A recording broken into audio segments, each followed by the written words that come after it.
মউত আসবে, সুরত হবে বিকট, এত কঠিন কঠিন সুরত হবে তার, গগন বিদারী, পৃথিবী থেকে আসমান পর্যন্ত বিরাট আকৃতি দেখে রুহু পুরা দেহের মধ্যে দৌড় মারবে, এখান থেকে এখানে, এখান থেকে সেখানে, সারা শরীরের মধ্যে রুহুটা তখন দৌড়াদৌড়ি করতে থাকে, ছোটাছুটি করতে থাকে, পালাইতে চেষ্টা করে। তখন আজরাইল ডাক দেবে, হে খবিস রুহু বের হয়ে আয়, আজকে তোর নিস্তার নাই, ধরে নিয়ে যাব রবের কাছে। ইন্না লিল্লাহি ওয়া ইন্না ইলাইহি রাজিউন।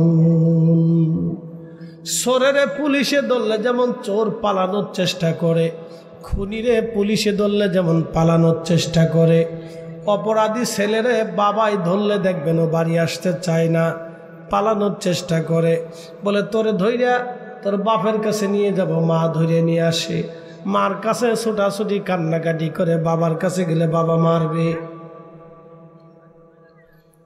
ছোটাছুটি করে কান্নাকাটি করে। প্রিয় নবীজি ডেকে বলে, সাহাবীরা রে, এই ওই রুহুটা পুরা দেহের মধ্যে দৌড়ায়, ওই রুহু পুরা দেহের মধ্যে দৌড়াইতে থাকে, ছোটাছুটি লাফালাফি ছোটাছুটি করতে থাকে, পায়ের পাতা থেকে মাথার তালু পর্যন্ত দৌড়াইতে থাকে রুহু। তখন মৃত্যুর যন্ত্রণা তার বেড়ে যায়। নবীজি বললেন, তার যন্ত্রণাতে এত কঠিন হবে, একটা উট যদি জিন্দা হালতে মৃত্যু না করাইয়া, জবাই না করে, একটা উট যদি জিন্দা হালতে চামড়া ছিলানো হয়, চামড়া ছিলানোর কারণে ওই উটের যত যন্ত্রণা হবে, আবার উটের চামড়া হবে, আবার ছিলানো হবে, আবার যন্ত্রণা হবে, আবার চামড়া হবে, আবার ছিলানো হবে, এইভাবে একবার না দুইবার না 100 বার একটা উটের চামড়া ছিলাইলে যেইভাবে কষ্ট হয়, নাফরমানদের মৃত্যুটা তার চাইতে ভয়াবহ কষ্ট হবে। জিন্দেগি তোর যাইরে ফাঁকি দিয়া রে সোনার আদম, জিন্দেগি তোর যায় ফাঁকি দিয়া। ও আদম রে,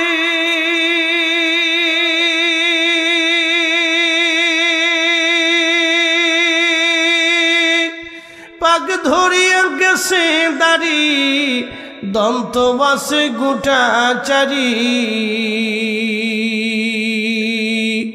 সমন জারি গিয়াছে করিয়ারে সোনার আদম, জিন্দেগি তোর যায় ফাঁকি দিয়া। قل إن الموت الذي تفرون منه فإنه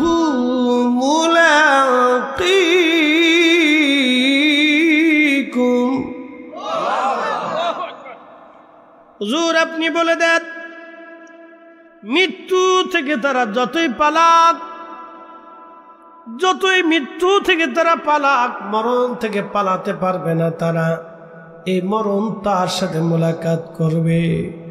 সুম্মা তুরাদ্দুনা ইলা আলিমিল গায়বি ওয়াশ শাহাদাত, এমন একজন মালিকের কাছে সে ফিরে চলে যাবে, যে মালিক তার গোপনে গোপনে সব জানে।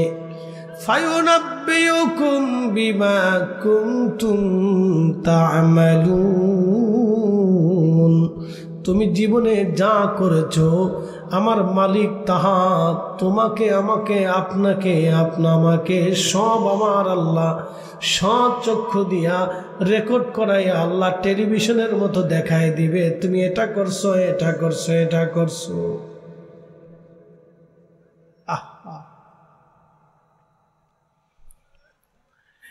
এ হবিগঞ্জবাসী, পালানোর কোনো রাস্তা নাই। তুমি কি করেছ আমার রব সেই দিন সব দেখাবে। আমার মালিক সেই দিন সব দেখাবে। এই জন্য সাহাবী রাসূল যারা ছিলেন তারা আল্লাহকে ভয় করতেন। এই জন্য কোরআনে আল্লাহ এইভাবে ওয়াজ করতেছে, ইয়া আইয়ুহাল্লাযীনা আমানু লা তুলহিকুম আমওয়ালুকুম ওয়ালা আওলাদুকুম আন যিকরিল্লাহ।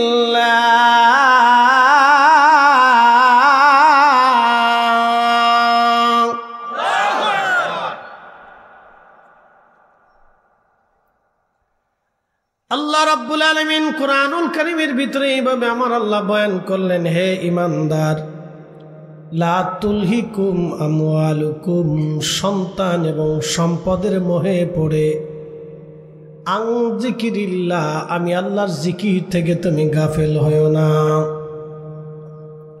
সম্পদ এবং সন্তান, সন্তান এবং সম্পদের প্রেমে পড়ে আমার জিকির থেকে তুমি গাফেল হয়ো না, আমার আইনকে অমান্য করো না। বিশ্ববিখ্যাত খলিফাতুল মুসলিমিন হযরত ওমর ইবনে আব্দুল আজিজ, ইমাম সুয়ুতি মাসালিকুল হুনাফা বিওয়ালিদাইল মুস্তাফা, এই রিসালার মধ্যে তিনি একটা ঘটনা লিখতেছেন। উনি এত বড় আশিক রাসূল, উনার মুসলিম খেলাফতের একজন গভর্নর খ্রিস্টানদের একটা লোককে মুসলমানের গোয়েন্দা ডিভিশনের এক গুরুত্বপূর্ণ দায়িত্বে দিয়ে রাখছে। খলিফা তাকে ডাক দিয়ে বলেন, গভর্নর, আপনি কি একটা কাজ করলেন, মুসলমানদের গুরুত্বপূর্ণ একটা পদে একজন খ্রিস্টানকে এইভাবে দায়িত্ব দিলেন, সে তো সাম্রাজ্যের গোপন কথাগুলি প্রচার করে দেবে। ওই গভর্নর ডাক দিয়ে বলেন, খলিফা, তাতে কি হয়েছে? সে খ্রিস্টান, তাতে অসুবিধা কি? খলিফা বললেন, না, এটা তো গুরুত্বপূর্ণ একটা পদ। তখন ওই গভর্নর বলতেছে, খলিফাতুল মুসলিমিন, আপনি কি জানেন না আমার রসুলের আব্বা আম্মাও তো কাফের ছিল? জোরে বলে নাউজুবিল্লাহ। গভর্নর ওমর ইবনে আব্দুল আজিজ রে বলতেছে, আপনি কি জানেন না আমাদের রসুলের আব্বা আম্মা কাফের ছিল? হযরতে খলিফাতুল মুসলিমিন, ইসলামের প্রথম মুজাদ্দিদ, আশিক রাসূল, কলিজার ভিতরে তখনই আগুন দাউ দাউ করে জ্বলে উঠছে। একসাথে বলবেন আল্লাহু আকবার। কলিজার ভিতরে আগুন দাউ দাউ করে জ্বলে উঠছে। তখনই তিনি বলে উঠলেন, আহ, কি বললি তুই, কি বললি তুই? এ গভর্নর, আমার রসুলের আব্বা আম্মা জাহান্নামী, তারা কাফির বললি কি? আমি যদি তোর জিহ্বা এখন কেটে ফেলতাম, আমি যদি তোর হাত কেটে ফেলতাম, আমি যদি তোর পা কেটে ফেলতাম। একসাথে বললেন আল্লাহু আকবার। তুই আমার রসুলের আব্বা আম্মাকে কাফের বললি, তোর জিহ্বা কেটে ফেলে দেওয়ার দরকার, তোর হাত কেটে ফেলে দেওয়ার দরকার, তোর পা কেটে ফেলে দেওয়ার দরকার। বললি কি নাফরমান, আমার সামনে থেকে চলে যা, কোনদিন আর আমার সামনে তুই আসবি না। মুসলমানের গভর্নরের দায়িত্ব তোরে রাখা যাবে না। একবার জোরে বলা যাবে আল্লাহু আকবার। আমাদের দেশে এক দল আছে, আমিন, কি কথা কন না কেন, আছে না নাই? এদের আকীদা হলো নবীজির আব্বা আম্মা দুইজন কাফের। আসতে বলেন কেন? জোরে বলেন, আরো জোরে বলেন।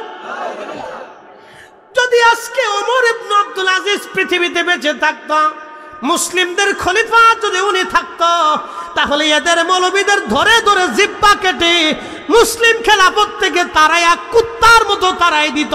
কথা বলেন ঠিক না বেঠে?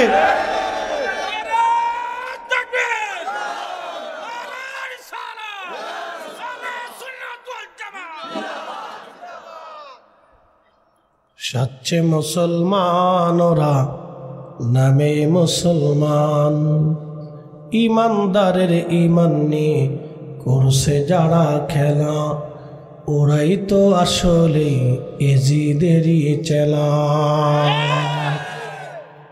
দাড়ি টুপি পাগড়ি আছে দেখতে মৌলানা, ভিতরে নাই নবী প্রেম ইয়াজিদে ভরা।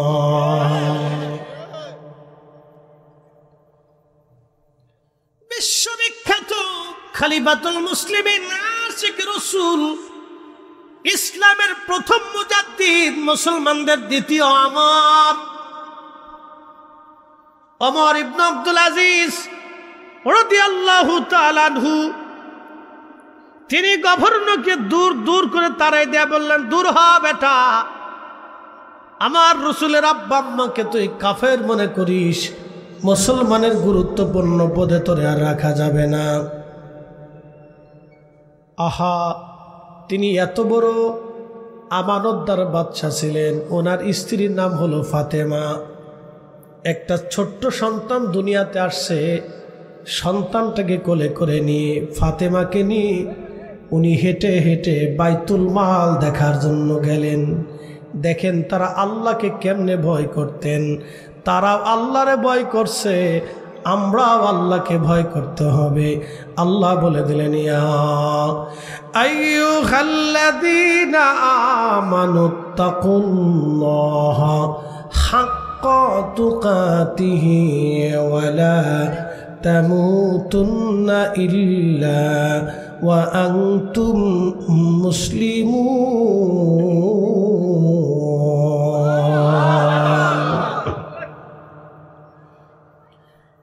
ইমানদার ইমানদার, আল্লাহকে ভয় করো, ভয় করার মতো তুমি ভয় করো। ইমানদার, আল্লাহকে ভয় করো, ভয় করার মতো তুমি ভয় করো।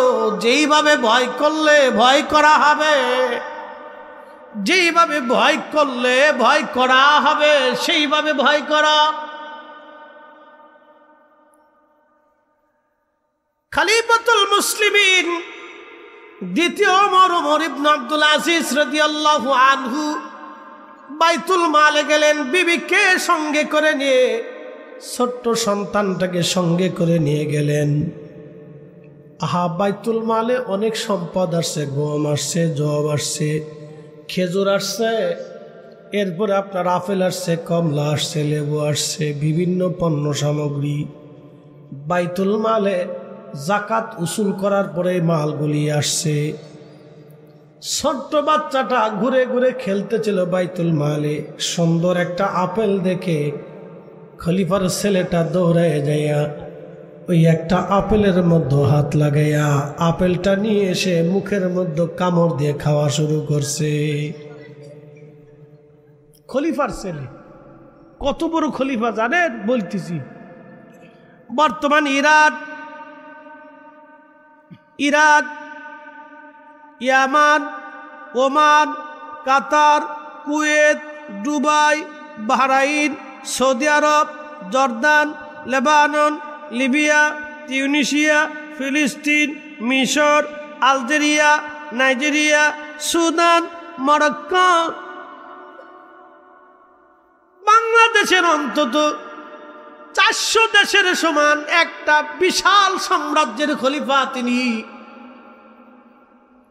ছোট্ট বাচ্চাটা দৌড়াই যাইয়া ওনার আপেলের মধ্যে হাত দিছে, নিয়ে মুখের মধ্যে নিয়ে কামড় দিয়ে খাওয়া শুরু করলেন। ছোট্ট বাচ্চাটা খলিফা দেখার সঙ্গে সঙ্গে একটা দৌড় দিয়ে যাইয়া বাচ্চার হাত তাপা দিয়ে ধরে হাত থেকে আপেলটা কেড়ে নিয়ে নিলেন।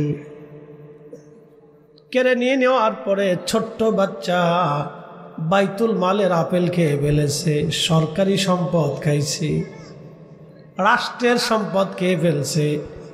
সাথে সাথে ছেলের হাত চেপে ধরলেন, আপেলটা কেড়ে নিয়ে নিলেন হযরত খলিফাতুল মুসলিমিন ওমর ইবনে আব্দুল আজিজ। মুসলিম কারে কয়? এরা মুসলমান, মুসলমান,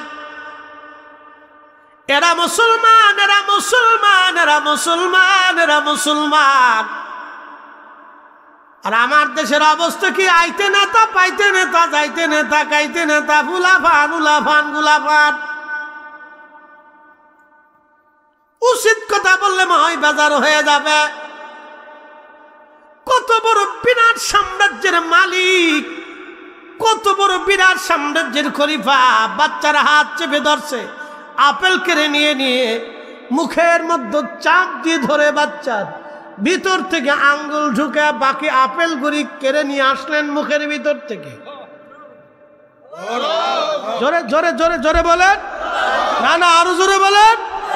এটা মুসলিম, এটা মুসলমান ছিল। মুখের ভিতর থেকে সমস্ত আপেলগুলি কেড়ে নিয়ে চলে আসে। ছেলেটা চিৎকার মেরে কেঁদে উঠল। ছোট্ট বাচ্চাও তো বুঝে নাই বাবা কি করে, কেঁদে উঠছে। স্ত্রী ফাতেমা দৌড়ায় যায় বাচ্চারে কোলে নিয়ে বললেন, স্বামী আমার, এতটুকুন বাচ্চাও তো বুঝে নাই, ও আর নিজের আপেল না বাইতুল মালের আপেল, বাচ্চাটা তো চিনে না। স্বামী আমার, ওরে কষ্ট না দিলেও তো পারতেন, একটা আপেল কামড় দিয়ে খাইলে এমন কি ক্ষতি আপনার হবে? বাইতুল মালের এমন কি সম্পদ তার নষ্ট হয়ে যাবে বলেন? ওমর ইবনে আব্দুল আজিজ ডাক ডাকে, বিবি রে, এই আপেল তো আমার না, এটা বাইতুল মালের জনগণের সম্পদ। আমি জনগণের পাহারাদার, আমি রাষ্ট্রের মালিক। এই সম্পদ হচ্ছে এই রাষ্ট্রের জনগণের সম্পদ।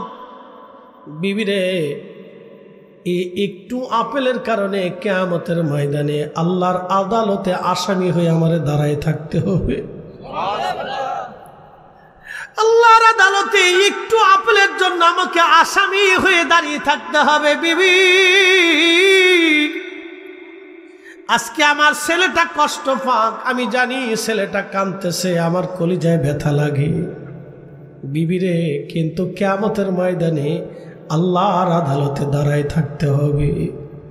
ওই দিনের চাইতে আজকের দিন সহজ, কিন্তু কিয়ামতের ময়দানটা বড় কঠিন হবে রে বিবি। এই জন্য আমার সন্তানের হাত থেকে আপেল কেড়ে নিয়া, মুখ থেকে আপেল বের করাইয়া আমি জনগণের সম্পদ আমানত রক্ষা করলাম। একবার জোরে বলা যাবে কি আল্লাহু আকবার? তেলের গাড়ি তেলে চলে,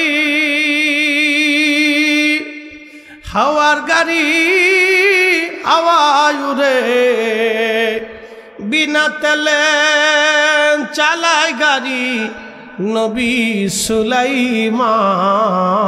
আমরা সেই মুসলমান, আমরা সেই মুসলমান।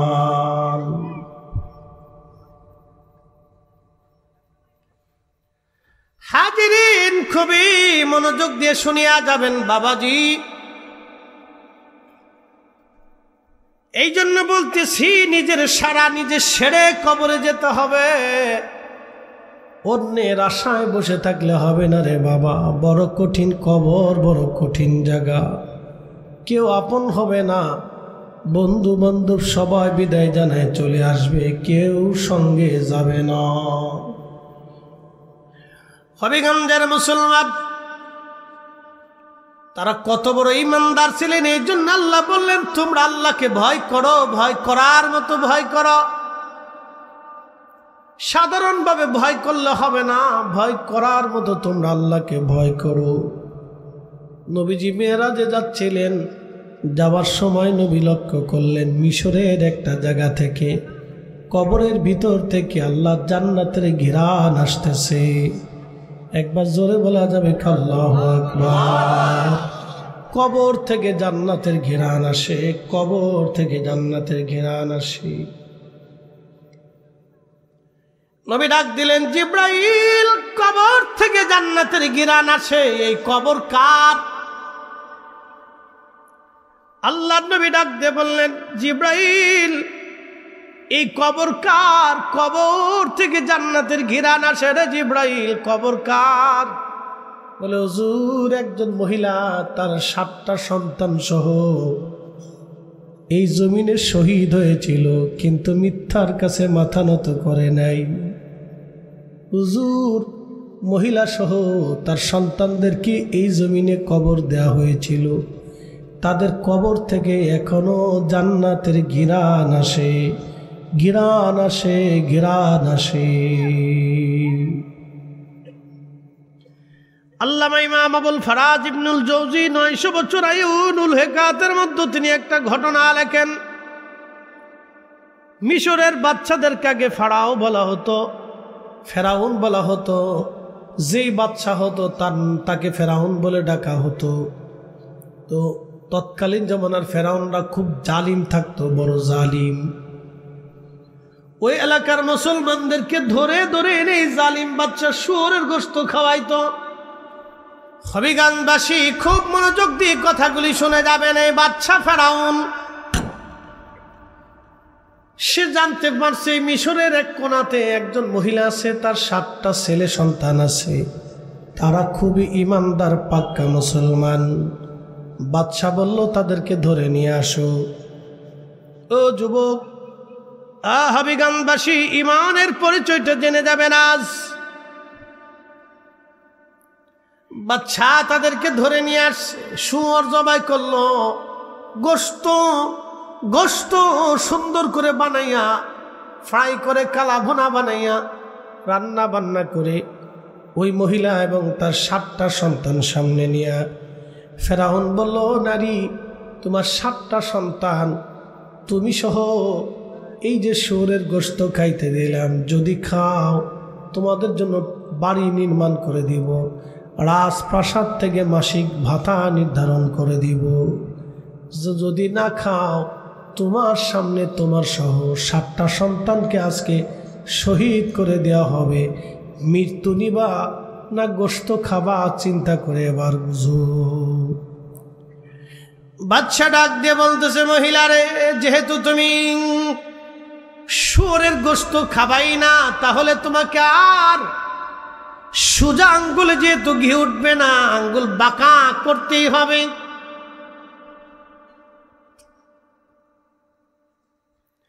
বাদশা বললেন, মহিলাকে এক্সাইট করো, তার 7টা সন্তানকে এক্সাইট করো, বড় ছেলেটাকে ডাকো, সে কি খাবে কিনা।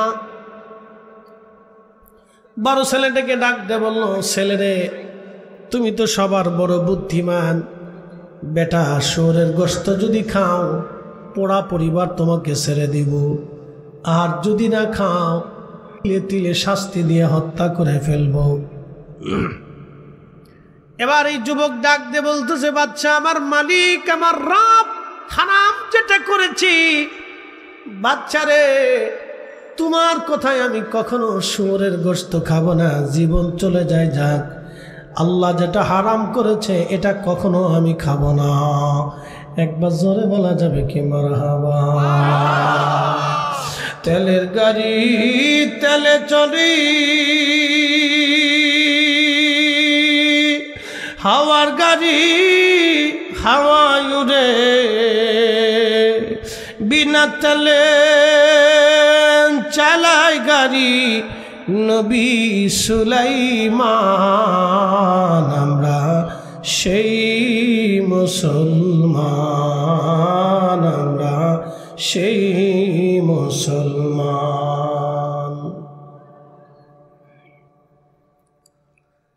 এই যুবকটাকে ধরে আনার পরে আঙ্গুল কাটা হলো একটা, বলে শুয়োরের গোশত খাবি, বলে না। দ্বিতীয়টা আঙ্গুল কাটা হলো, তৃতীয় আঙ্গুল কাটা হলো, চতুর্থ, পঞ্চম, এইভাবে একটা না দুইটা না, একটা না দুইটা না, পুরা শরীরের পায়ের এবং হাতের প্রত্যেকটা আঙ্গুল থেকে কেটে কেটে টুকরা টুকরা করা হলো। তার নাক কাটা হলো, কান কাটা হলো, চোখ উঠিয়ে ফেলে দেওয়া হলো জিন্দা অবস্থা।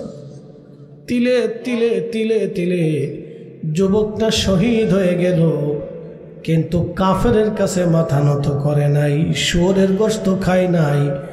একবার জোরে বলা যাবে কি মারহাবা। ঈমান ঈমান ঈমান ঈমান, এরা ঈমানদার ঈমানদার। তিলে তিলে শহীদ হয়ে গেল যুবক, কিন্তু শুয়োর খায় নাই। দ্বিতীয় ছেলেটাকে ধরে আনা হলো, যুবক তুমি কি গোশত খাবা? বলে না, আল্লাহ যেটা হারাম করেছে সেটা খাবো না। বলে তোমার বড় ভাইয়ের মতো তোমাকেও হত্যা করা হবে। বলে মরতে রাজি, ইমান দিতে রাজি না। দ্বিতীয় ছেলেটাকে বলা হলো তেলের কড়াই আনো। তেলের কড়াই এনে তেল ঢালা হলো, আগুন জ্বালানো হলো, প্রচন্ড টকমক করে তেলগুলি ফুটতেছিল। ছেলেটাকে ধীরে ধীরে ধীরে ধীরে আগুনের মধ্যে নামানো হলো। পা থেকে পুড়ে পুড়ে পুড়ে পুড়ে পোড়া শরীরটা তার ভাজি হয়ে গেল। ছটফট করে চিৎকার করতে লাগলো, কিন্তু কাফেরের কাছে মাথা নত করে নাই, ফেরাউনের কাছে মাথা নত করে নাই। মায়ের সামনে সন্তানটাও শহীদ হয়ে গেল, মা তখনও চুপচাপ দাঁড়ায় দাঁড়ায় দেখে। তাহলে এই মহিলা কত বড় শক্ত ঈমানওয়ালা মহিলা। এই নারীও নারী, আর আমার দেশে ফুচকা খাওয়া বেডি। কথা কন না কা? ফুচকা খাওয়া বেডি, চটপটি খাওয়া বেডি, সুযোগ পাইলে ফুচকার দোকানে দৌড় মারে। কথা কর। এই নারীও নারী, এ দেশের নারীও নারী। ফিলিস্তিনের নারীদের দিকে যদি তাকান, ভাই শহীদ হয়, মা শহীদ হয়, বাবা শহীদ হয়, ছেলে শহীদ হয়, স্বামী শহীদ হয়, নিজে শহীদ হয়, তারপরও ফিলিস্তিনের নারীরা বুরকা ছাড়ে না, হেজাব খুলে না। কথা কন না কেন? ঠিক কিনা? আর আমার দেশের বেডি ফুচকা খাওয়া বেডি হেজাব পরে না, আবার দেখি বুরকা পরে টিকটক বানায় বেডি। মনোযোগ দিয়ে, দ্বিতীয় ছেলেটা শহীদ, বাকি ভাইগুলি দাঁড়ানো। তৃতীয় ছেলেটাকে বলা হলো, যুবক তুমি কি শুয়োরের গোশত খাইবা? যুবক ডাক দিয়ে বলতেছে, ফেরাউন তুমি দুর্বল, আমার আল্লাহ সবল। তুমি দুর্বল, আমার আল্লাহ শক্তিশালী। আমি সবল শক্তিশালী মহা মালিক আল্লাহর হুকুম ডাইভার্ট করে তোমার হুকুমে শুয়োরের গোশত খেতে পারি না। আল্লাহ যেটা হারাম করেছে সেটা খাবো না।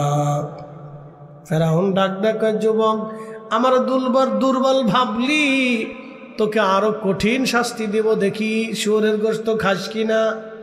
ধরে নিয়ে গেল, সর্বপ্রথম মুখের চামড়া সিলাইয়া সিলাইয়া ছুরি দিয়ে, গরুর চামড়া যেইভাবে সিলানো হয়, এই যুবকের মুখের চামড়া এইভাবে সিলাইয়া সিলাইয়া, আহা, তার পুরা শরীরের চামড়া উঠানো হলো। জিন্দা হালতে ছুরি দিয়ে তার পুরা শরীরের চামড়া উঠিয়ে ফেলা হলো। তিলে তিলে ছটফট করে করে যুবক শহীদ হয়ে গেল, কিন্তু কাফেরের কাছে মাথা নত করে নাই। একবার জোরে বলা যাবে কি মারহাবা?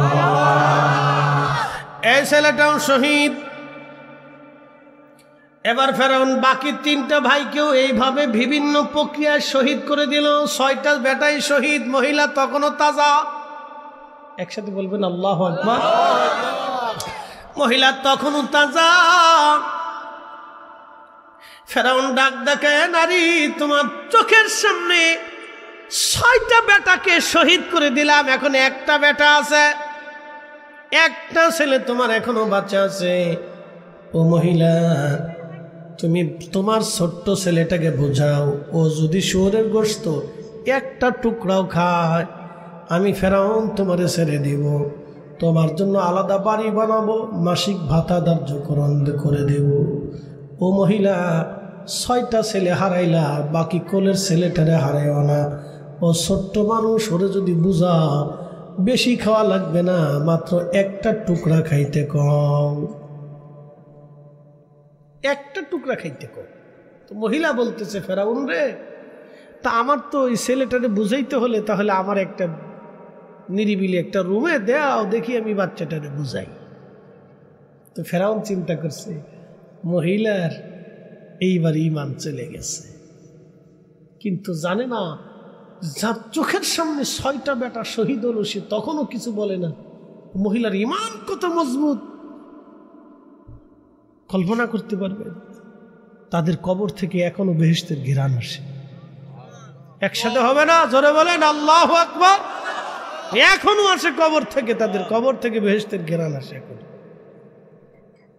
আপনি জানেন এটা কত বড় ঈমান, কত বড় ত্যাগ ছিল তাদের। মহিলা এবং তার বাচ্চা নিয়ে চলে গেল অন্দর মহলে। অন্দরমহলে নিয়ে মহিলা বাচ্চাটাকে বলতেছে, ছেলে আমার 6টা সন্তান পরে তুমি আমার একটা বেটা, 7টা সন্তান। ছেলেরে আমার বাকি ছেলেগুলি চোখের সামনে ফেরাউন শহীদ করে দিছে, তোমার বাকি ভাইদেরকে ফেরাউন শহীদ করে দিছে রে বেটা। তোমার ভাইরা 6টা ভাই এত সময় আল্লাহর জান্নাতে পাখি হয়ে তারা জান্নাতে উড়ে বেড়াইতেছে। ছেলেরা আমার তারা সবাই জান্নাতে চলে গেছে। একসাথে বলবেন আল্লাহু আকবার। আল্লাহর পথে যারা শহীদ হয়, আল্লাহর কোরআন বলতেছে, ওয়ালা তাকুলু লিমান ইউকতালু ফি সাবিলিল্লাহি আমওয়াত। আল্লাহর পথে যারা জীবন দেয় তাদেরকে মরা মনে করিও না, বাল আহইয়াউ ওয়ালাকিন লা তাশউরুন। তারা জিন্দা জিন্দা জিন্দা জিন্দা জিন্দা জিন্দা, তাদেরকে মরা মনে করিও না, তারা জিন্দা জিন্দা জিন্দা জিন্দা। ইমাম সুয়ুতী খাসাইজুল কুবরার মধ্যে লেখেন, আল্লাহর নবী একদিন মদিনার পাহাড়ের পাশ দিয়ে হেঁটে হেঁটে যাচ্ছে। ঠিক এমন সময় নবীজি বললেন, ওয়ালাইকুম আসসালাম। ঠিক আল্লাহর নবী সাহাবীরা বলেন, হুজুর ওয়ালাইকুম আসসালাম কেন বললেন? কে আপনারে সালাম দিল? নবীজি ডাক দিয়ে বলতেছে, সাহাবী রে, আমারে জাফর সালাম দিয়ে গেছে, আমি জাফরের সালামের জবাব দিছি। সাহাবীরা বলেন, ইয়া রাসূলুল্লাহ, জাফর তো শহীদ হয়ে কবরে চলে গেল, সে কি করে আপনাকে সালাম দেয়? নবীজি বললেন, সাহাবীরা রে, মুতার প্রান্তরে আমার জাফরের ডান হাতে কালেমার পতাকা ছিল। আমার জাফরের কালেমার পতাকা নিয়ে 2 লক্ষ কাফেরের ভিড়ে যে আমার জাফর লড়াই করতেছিল, জিহাদ করতেছিল। জিহাদ করতে করতে করতে করতে জাফরের ডান হাতে কাফের আঘাত করে জাফরের ডান হাত তারা কেটে ফেলে দিল। আমার জাফর বাম হাত দিয়ে কালেমার পতাকা চেপে ধরলেন। এক হাত দিয়ে লড়াই করতেছিলেন, কালেমার পতাকা চেপে ধরেছেন তিনি। কাফেররা বাম হাতে আঘাত করলো, হাত কেটে আলাদা হয়ে 2 হাত কেটে চলে গেল। তার হাত নাই, কিন্তু আমার জাফর কালেমার পতাকা জমিনে পড়তে দেয় নাই। আমার জাফর কালেমার পতাকা কামড় দিয়ে ধরে বুকের উপরে নিয়ে আমার জাফর কালেমার পতাকা উড্ডীন করে ধরে রেখেছিল। আমার জাফর শহীদ হয়েছিল, কিন্তু পতাকা জমিনে পড়তে দেয় নাই। আল্লাহর কাছে এই দৃশ্যটা এতই ভালো লেগেছে, সাহাবীরা রে, আমার জাফরের উপরে আল্লাহ এত খুশি, এত খুশি। 2টা হাতের বদলতে আমার জাফরকে আল্লাহ 2টা পাখা বানায় দিয়েছে। 8টা জান্নাত, তামাম ভূমণ্ডল নবমণ্ডলের যেখানে খুশি আমার জাফর উড়ে উড়ে উড়ে উড়ে সেখান দিয়ে ঘুরে ঘুরে বেড়ায়। একবার জোরে বলা যাবে কি আল্লাহু আকবার?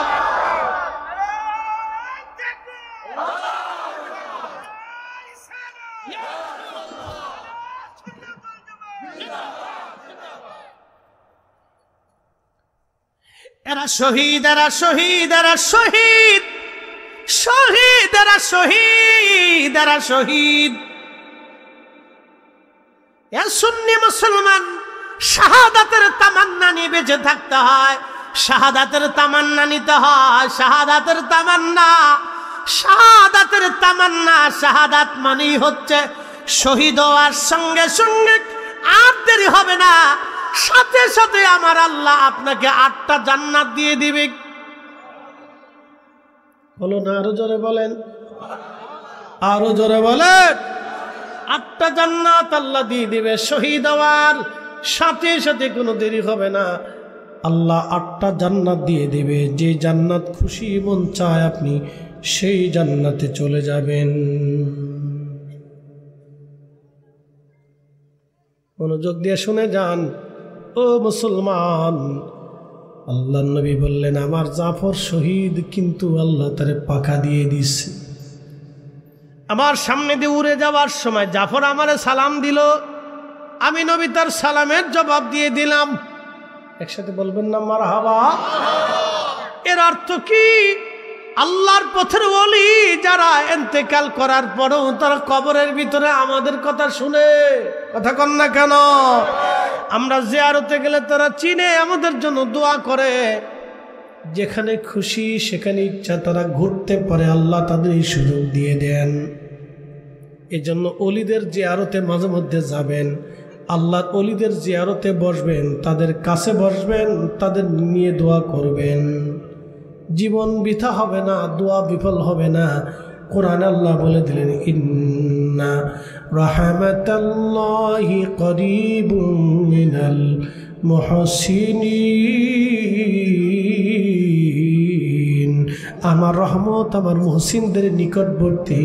একবার জোরে বলা যাবে কি মারহাবা? মনোযোগ দিন। ওই যে মহিলা বাচ্চারে ঘরের মধ্যে নিয়ে বুঝাইতেছে, বেটা রে তোমার 6টা ভাই জান্নাতে চলে গেছে। একসাথে বলবেন না মারহাবা।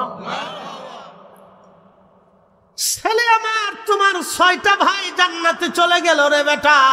তুমি যদি শুয়োরের গোশত খাও, কিয়ামতের ময়দানে তোমার 6টা ভাই আরশে মুআল্লার নিচে দাঁড়ায় থাকবে। তুমি যদি শুয়োরের গোশত খাও রে বেটা, তুমি জাহান্নামে চলে যাবা। বাবা আমার, ছেলে আমার, তোমার 6টা ভাইকে আমি দুধ খাওয়াইছি 2 বছর করে, কিন্তু তুমি আমার ছোট্ট সন্তান, সবার ছোট। তুমি জন্ম যখন নিয়েছিলা পুষ্টিহীন ছিলা, দুর্বল ছিলা বেটারে। তোমার শরীরের পুষ্টি যাতে হয় সেই জন্যে আমি 4 বছর ধরে তোমার দুধ পান করাইছি। ছেলে আমার, পৃথিবীর সব মা 2 বছর দুধ খাওয়া, কিন্তু আমি মা তোমার পুষ্টির জন্য, শক্তির জন্য তোমারে আমি 4টা বছর দুধ পান করাইছি বেটা। 6টা সন্তান থেকে তোমার প্রতি আমার হক বেশি, আমার দায়িত্ব বেশি, তোমার প্রতি আমার আবদার বেশি, যেহেতু তোমার 4 বছর দুধ খাওয়াইছি। ছেলেরে, মা হয়ে বলতেছি, বাকি 6 ভাইয়ের মতো শহীদ হবা, কাফেরের কাছে মাথা নত করবা না। একবার হাত উঁচা করে বলেন তো আল্লাহু আকবার। এরা মা, এরা মা, এরা মা, এরা মা। প্রত্যেকটা মুসলিম ঘরে ঘরে এরকম যদি মার জন্ম হয়, বাংলার জমিনে তামাম পৃথিবীতে আর কোনো অশান্তি থাকবে না, আল্লাহর দ্বীন প্রতিষ্ঠিত হয়ে যেত। কথা বলেন ঠিক না বেঠে? আবার এখন বেরোইছে বউরে দিয়া টিকটক বানাইয়া ভিডিও করে যারা খায়, পয়সা রুজি করে, পয়সা কামাই করে, বউরে দিয়ে টিকটক বানায়। বউ কেমনে রান্ধে, কেমনে কাপড় ধোয়, কেমনে কাপড় কাছে, বউ নাচে, কেমনে শাক বুনিচ্ছে, কেমনে নিচ্ছে, কেমনে বিছনা ঠিক করতেছে, বউরে দিয়ে ভিডিও করিয়া যারা পয়সা কিনে পয়সা বানায় খায়, তারা একবারে বউরে দিয়ে পতিতাবৃত্তি করলে যা হয়, বউরে দিয়ে ভিডিও বানাইয়া পয়সা রুজি করলে তাই হয়। কথা কন না কেন?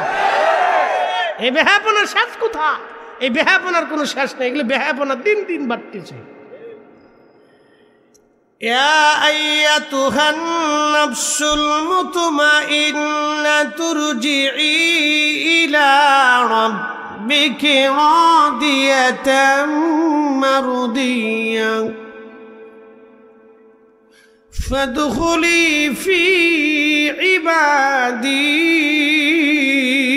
ওয়াদখুলি জান্নাতি।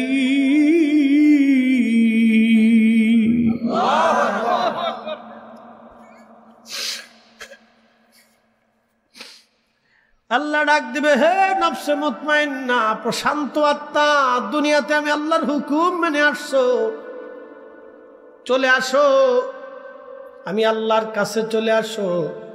ফাদখুলি ফি ইবাদি ওয়াদখুলি জান্নাতি, আমার জান্নাতে চলে আসো, আমি তোমার জন্য জান্নাত বানাইছি। আল কবরু রাউজাতুম মিন রিয়াজিল জান্নাহ, কারো কারো কবর আল্লাহ জান্নাতের বাগান আল্লাহ বানায়, রওজা বানায় দেয়, রওজা বানায় দেয়।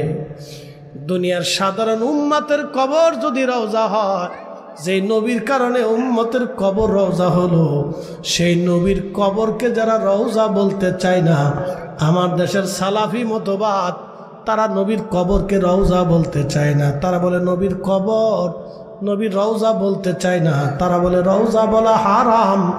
যারা আমার রসুলের কবরকে রওজা মানতে চায় না, ওরা আল্লাহর কোরআনের বিরুদ্ধে, রসুলের সিদ্ধান্তের বিরুদ্ধে, নবীর শানকে ছোট করার কারণে ওরাও এ সমাজের গিরগিটি কথা কন না কেন, ঠিক কিনা? গিরগিটি চিনেন? কাকলাস আপনাদের দেশে কি কয়? কাকলাস না, রং চেঞ্জ হয়। ইব্রাহিম আলাইহিস সালামের আগুনের মধ্যে ফু মারে, আল্লাহ ডাক দেখে গিরগিটি কি করো? বলে ফু দিচ্ছি। বলে কেন ফু দাও? ইব্রাহিমের আগুন যাতে বেশি করে জ্বলে এই জন্য ফু দিতেছি। বলে তোর ফুয়ে কি আগুন জ্বলবে? জানি তা তো আগুন জ্বলবে না, কিন্তু ফু তো দিতেছি। ও কি ইব্রাহিমের পক্ষে না বিরুদ্ধে? কথা কন না কেন? ওর ফু থেকে আগুন জ্বলবে, কিন্তু ও ফু তো মারছে ইব্রাহিমের ইজ্জতের বিরুদ্ধে দাঁড়ানোর কারণে। নবীজি ডাক দিয়ে কয়, ও আমার উম্মত, যতদিন বাইচে থাকবা গিরগিটিরে যেখানে দেখবা সেখানেই বাটাম চালান। একসাথে বলেন আল্লাহু আকবার। কি চালান? কথা কন না, কি চালান? জোরে বলেন কি চালান? গিরগিটি ইব্রাহিম খালিলুল্লাহর বিরুদ্ধে যাওয়ার কারণে, ইজ্জতের বিরুদ্ধে যাওয়ার কারণে ভুল করছে। এক গিরগিটি বাটাম চালান খাবে কোটি কোটি গিরগিটি। কথা কন না কেন? ভুল করলো এক গিরগিটি, বাটাম চালান খাবে কোটি কোটি গিরগিটি। আমার রসুলের ইজ্জতের বিরুদ্ধে যারা যাবে তারা হলো মানবরূপী গিরগিটি। আল্লাহ বলছেন কিছু অংশ তুমি আল্লাহর পথে ব্যয় করো, যদি না করো তা কি হবে তাও আল্লাহ বলে দিলেন। ফায়াকুল রব্বি লাউলা আখারতানি ইলা আজালিন করিব। যদি না করো তো কিয়ামতের ময়দানে আফসোস করবা, গোশত কামড়ায় কামড়ায় টেনে ছিঁড়ে ফেলবা, আর বলি ইয়া রব্বি আমাদেরকে আবার পৃথিবীতে পাঠান। ফাআসাদ্দাকা, বেশি বেশি আমাদের রিজিক থেকে তোমার পথে ব্যয় করব। ওয়া আকুম মিনাস সালিহিন, আর নেককারদের অন্তর্ভুক্ত হয়ে যাব। আল্লাহ ডাক দেবে, ওয়ালা ইউআখিরাল্লাহু নাফসান ইযা জাআ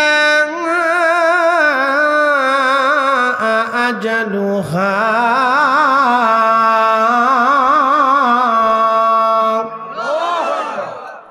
বান্দা একবার টাইম, হায়াত শেষ হয়ে গেলে থাকার আর সুযোগ নাই, চলে আসলে ফিরে আসার আর কোনো সুযোগ নাই।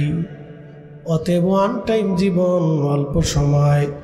এই অল্প সময় আমাদের কাজে লাগাইতে হবে রে বাবা, সময় আমাদের কম। সারা পৃথিবীর ভূমণ্ডল, নবমণ্ডল, সূর্য কতটুকু আলো দিবে তাও আল্লাহ সূর্যের তকদিরে লিখে দিলেন। আপনি একটু চিন্তা করে যান, 13 লক্ষ পৃথিবী এক জায়গা করলে যত বড় হবে, একটা সূর্য হবে বাবা তত বড়।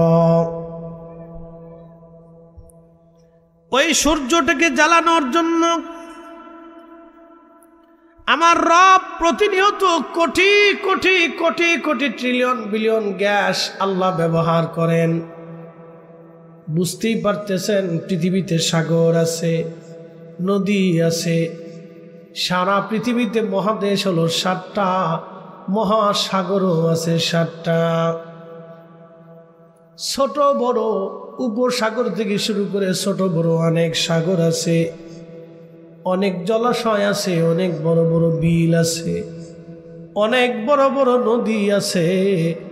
2টা নদী আল্লাহর জান্নাত থেকে সরাসরি আসলো, একটা পানির ফোয়ারা জান্নাত থেকে সরাসরি আসলো, সেটার নাম হলো জমজম।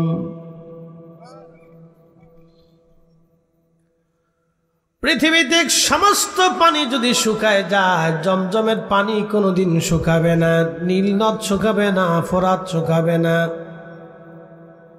মনোযোগ দিবেন, আল্লাহর দুনিয়াতে একটা পাহাড় আল্লাহ জান্নাতে যাবে, সে পাহাড়ের নাম হলো উহুদ।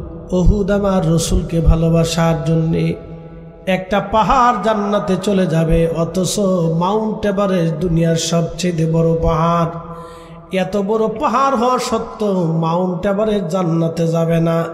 কিন্তু উহুদ পাহাড়ের নবীকে ভালোবাসার জন্যে আল্লাহর জান্নাতে জান্নাতে জান্নাতে চলে যাবে। একবার জোরে বলা যাবে কি ইয়া রাসূলুল্লাহ।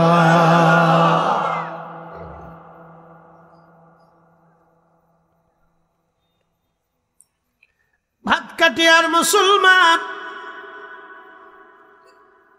যত দূর মাইকের আওয়াজ যায়, আমার মা বোনেরা যারা কথা শুনতেছেন, ও মায়েরা ঘরের মধ্যে বসে, মা বোনেরা যারা বসে বসে কথাগুলি শুনতেছেন, মনোযোগ দিয়ে শুনে যান। একজন মায়ের কয়টা বাচ্চা হবে আল্লাহ তাও লিখে রেখেছে, কবে মেয়েটার বিয়ে হবে আল্লাহ তাও লিখছে। আমাদের মেয়েদের বিয়ে না হলে অনেক সময় বাবা ফেসার উঠে যায়। কি কথা কন না কে? বাবার কি উঠে যায়?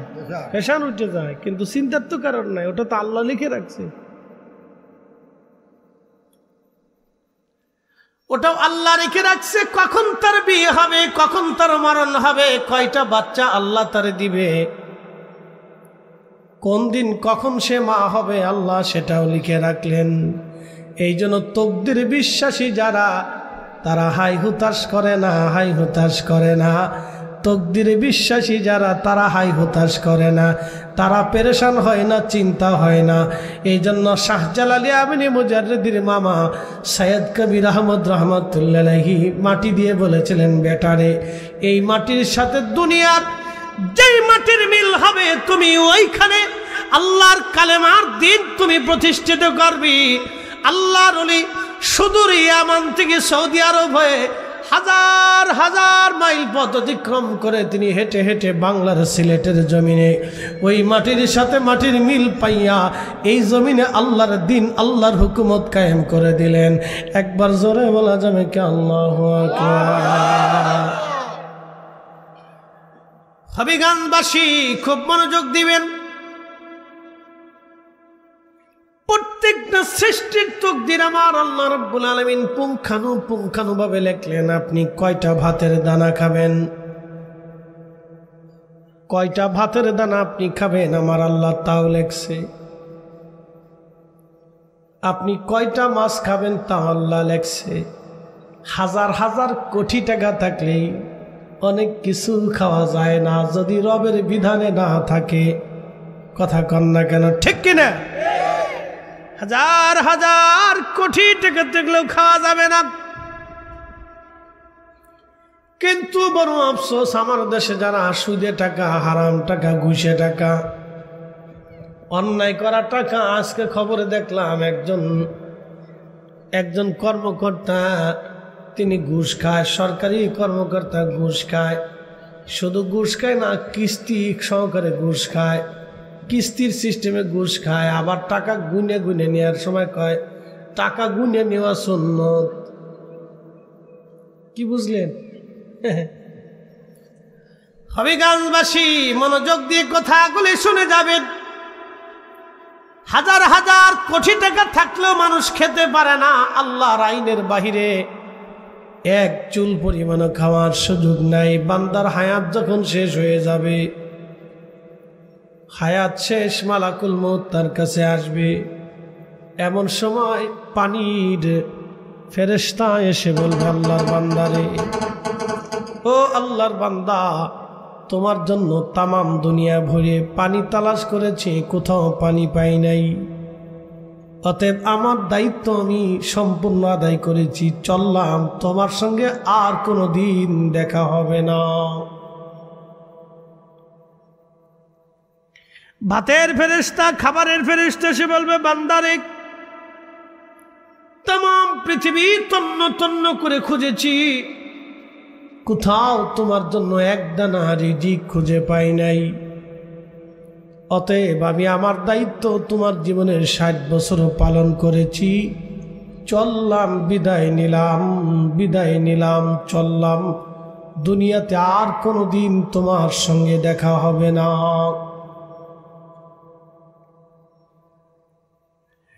নিঃশ্বাসের ফেরেশতা বলবে, আল্লাহর বান্দারে, তামাম পৃথিবী ঘুরে তোমার জন্য অক্সিজেন তালাশ করেছি, কিন্তু তামাম দুনিয়াতে কোথাও তোমার জন্য অক্সিজেন খুঁজে পাই নাই রে বান্দা। চললাম, দুনিয়াতে আর দেখা হবে না। একদিন মাটির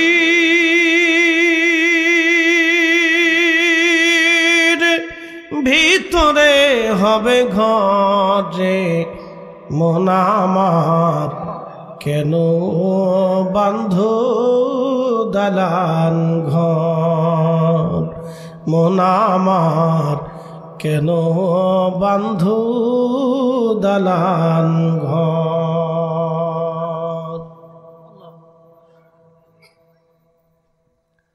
বন্ধু, নিরাপত্তার ফেরেশতা আপনারা জানেন, দেখবেন আমাদের নিরাপত্তার জন্য আল্লাহ ফেরেশতা নিয়োজিত রাখে। ছোট ছোট বাচ্চারা দেখবেন খাটের উপর থেকে পড়ে যায়, ব্যথা পায় না। কি কথা কন না কেন? ছোট বাচ্চা পড়ে যায়, ব্যথা পায় না, হাত ভাঙে না, পা ভাঙে না, কিন্তু আপনি পড়ে দেখেন, ওই ছোট্ট বাচ্চাটাকে নিয়ন্ত্রণ করে আল্লাহর ফেরেশতারা, আল্লাহ তার জন্য নিয়ন্ত্রণের ফেরেশতা দিয়ে দেয়। আপনি চলতেছেন, আপনার চলার আপনার নিয়ন্ত্রণের জন্য আল্লাহ ফেরেশতা দিয়ে দেয়। ফেরেশতা এসে বলবে, বান্দারে, তামাম দুনিয়া ভরে খুঁজে দেখলাম, তোমার নিরাপত্তার কোনো সিস্টেম, কোনো ব্যবস্থা আর অবশিষ্ট আমার কাছে নাই। আমি চললাম, আর তোমার সঙ্গে দেখা হবে না, বিদায় নিলাম। ফেরেশতা তখন বিদায় নিয়ে রওনা হয়ে যায়।